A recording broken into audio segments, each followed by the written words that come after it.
Okay, so this is the part 2 to the obedience. God works through you. And if Scott and I both hadn't been obedient and done exactly what God the Father told us to do, we wouldn't be where we are today, which is where my children are thriving, where I'm thriving, where Scott's thriving. It is not easy being in a second marriage. That's a video I would love to do one day. If anybody wants to, gosh, help me out to understand how to do a second marriage. I mean, people don't talk about that. Like, it's just like when you're a little girl and you want to get married and everything's going to be like Cinderella and wonderful and whatever, and it is for a little while. And then the reality, you're married now, and it's like, and I've got all my baggage from my past.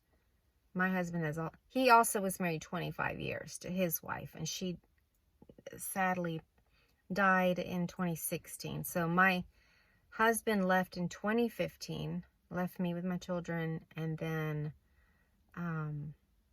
Scott's wife died in 2016. And he has one daughter. And see, these things we have in common, but we have a lot of pain. We've dated other people before he and I met, and some of them ghosted and caused a lot of pain in me, like mistrust and distrust. So yeah, I've been typing in YouTube looking for how do you have a second marriage? I mean, I can't find anything out there. And wouldn't it be awesome if I could learn about it or read a book about it or watch videos about it, professional Christian videos, and try to figure out, wow, we're in our mid-50s, and so only been married 2 years, this coming February 26th. It's not easy at all, but there's love, and we have God as our anchor. And if that were the only thing that we have in common, and I'm not saying it is, if that were the only thing, then God's going to pull us through. He will. He always will.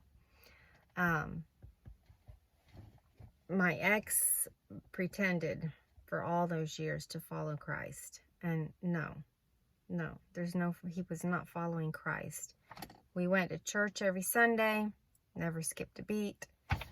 Yeah, we missed a few, but what I'm saying is everything was, from the outside looking in, you thought we were a pretty cool family, and no, we were not.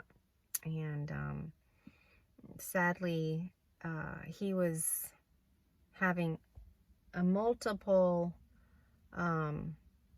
affairs, and couldn't keep himself clean for myself and as a husband. We were married in the church, so commitment is commitment, and he chose to stray more than once. The one time, the very first time that I know of, that I found out, and I confronted him, he didn't want to leave, and I forgave, and then we went and took 6-week courses of something called Retrovai, and it did not help us because his heart wasn't in trying to get our marriage back together. But long story short, it's okay. He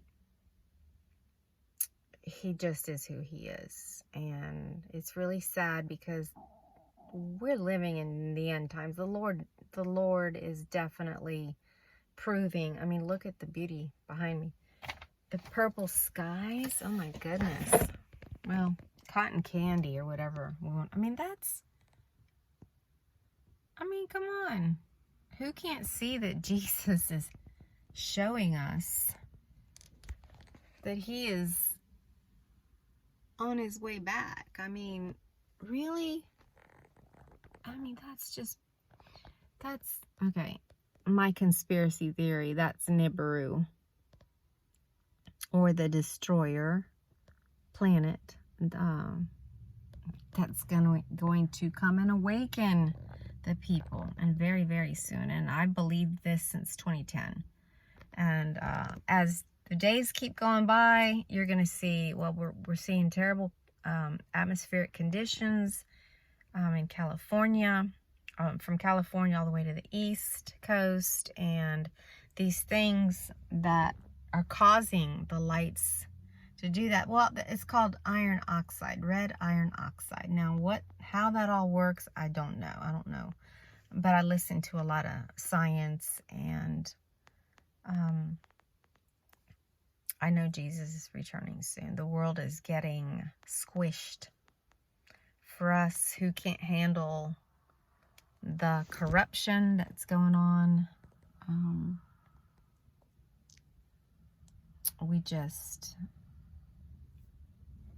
everything's falling apart around us. And if you are a true lover of Jesus Christ and his ways, then you're hurting a lot. You're hurting a lot, and you're being tested, and you're being tried. We are in tribulation. We are not in the great tribulation. We who are his bride will not even entertain the great tribulation.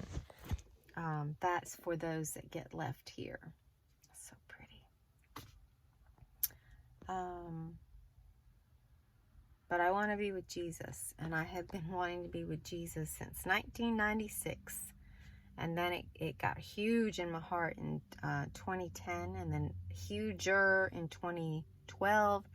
Very huge desire to be with Jesus in 2015. And at this point, I am to a point where it doesn't matter when he comes back. I just want to be ready. And I think that is really the story. We just want to be ready. We do not want to be fornicating. We don't want to be living with a boyfriend or a girlfriend and sinning against God in the way of sexual, non-married sexual experiences. And we got to live right, not lying, not cheating. I'm going all over the place because I didn't write notes for this, but basically, I guess I went on a tangent because of obedience and doing the hard thing, because what Scott and I did was very hard. I just love it. It's so pretty out there. You know, it was so hard. There's been many tears on my end because I'm a girl. Girls are allowed to cry, right?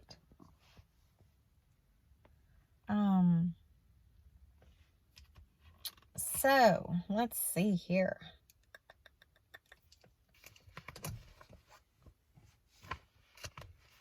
All I'm gonna say is obeying, and then going into a crisis of belief, which I showed y'all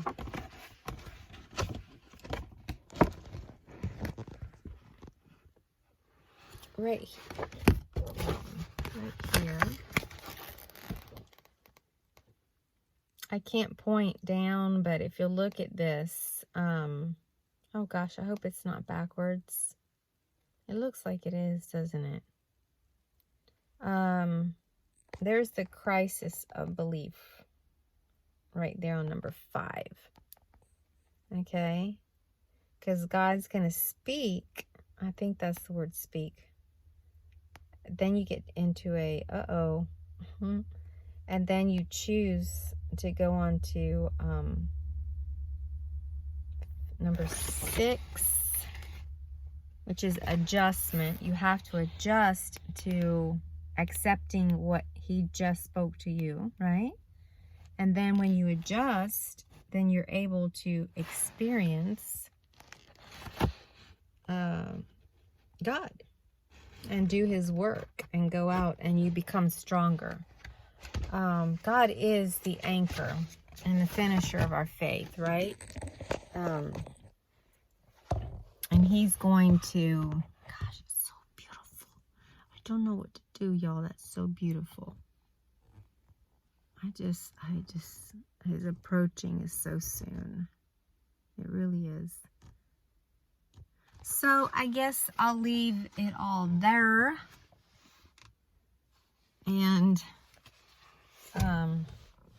if any of y'all know of vloggers, people on YouTube, or podcasts that can teach people like me who are on a second marriage late in life, and both spouses, which is normal, bring on their own baggage from the past and haven't healed, and I am seeking counseling, private counseling, and then we'll do couples counseling if we need to, which I think we do because it helps with communication. But just put it in the comments for me because I sure don't know.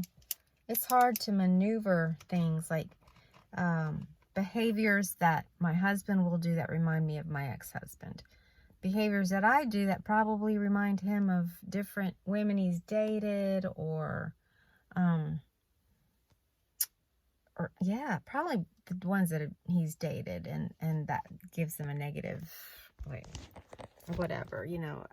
We're very reactive, and instead of having some quick compassion, we're very quick to kind of blame, but then we always come back. We always come back because we're centered in Christ. So I'll leave it there. Keep centered in Christ. Love your neighbor as yourself. Love your enemies. Do good to them. Give to them when they need. And in doing that, you will heap burning coals on the top of their heads. And that can actually bring them into salvation. Because our greatest hope is to bring people into the kingdom of Jesus Christ. All right? Oh, wow. Look at that. That's so cool. All right. I'll see you later. Bye. Go look here. Go look there.